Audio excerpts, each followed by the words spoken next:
Баршаңызға қайырлы күн достар, каналыма қош келдіңіздер. Сіздермен Жұлдыз. Бүгін сіздерге осындай қамыры өте жұмсақ және қамырын жаймай тез дайын болатын әрі оңай дәмді пиццаның рецебімен бөлісетін боламын. Видеоның соңына дейін тамашалаңыздар. Бізге керегі бір жұмыртқа және осының үстіне 4 ас қасық майонез салатын боламыз. Осылай қасықтарымызды толтырып салатын боламыз. Бұл пиццаның ерекшелігі қамырын жаймай, осылай сұйық етіп дайындап, табамызға құйып пісіре беретін боламыз. Өте оңай, асығыс уақытта тез дайын болатын пиццалардың бірі.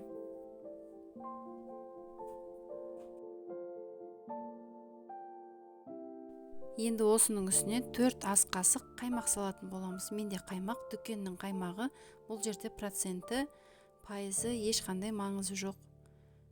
Қалаған қаймағыңызды қоса берсеңіздер болады.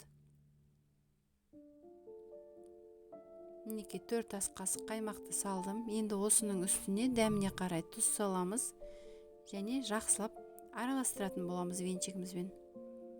Толықтай бір-бірімен араласқаннан кейін енді 9 ас қасық ұн салатын боламыз.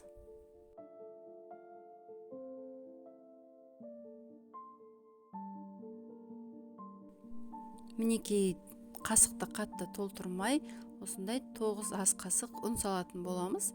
Сіздер барлығын бірден салмай, жартысын салып бір араластырып алып, одан кейін жартысын санап салсаңыздар болады.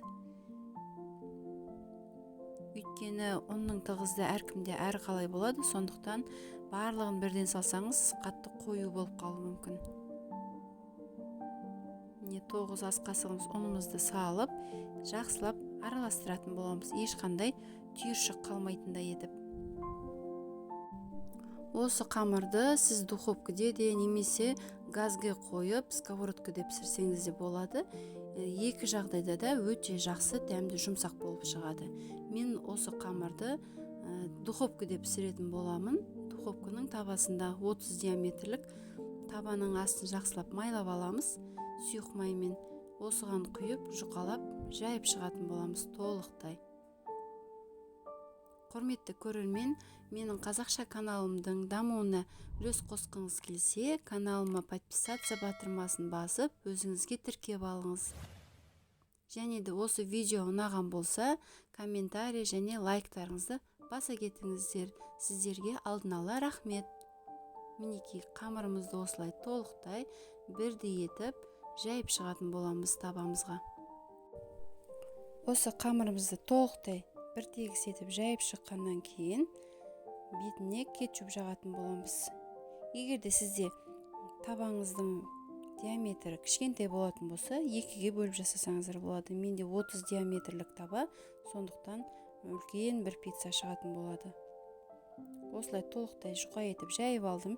Енді осының үстіне кетчуп, немесе кетчуп болмаса, томат пастасын осылай жағып шықсаңыздар да болады. Өте дәмді шығады.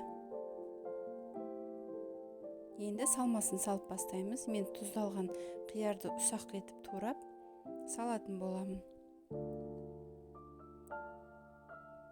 Және де шұжықты да осылай ұсақ етіп турап бір тегіс етіп жайып шығатын боламыз. Ең соңынан бетіне ірімшікті үккіштен өткізіп салатын боламыз.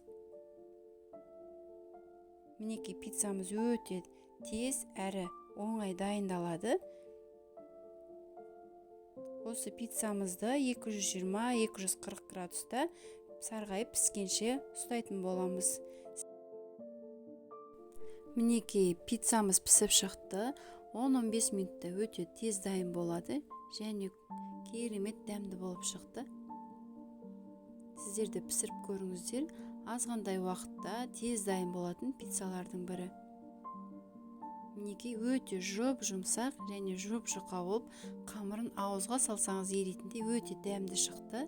Сіздерге де жасап көруге кеңес беремін. Құрметті көрермен, егер де менің каналыма тіркелмеген болсаңыз, тіркеліп, лайк баса кетіңіздер.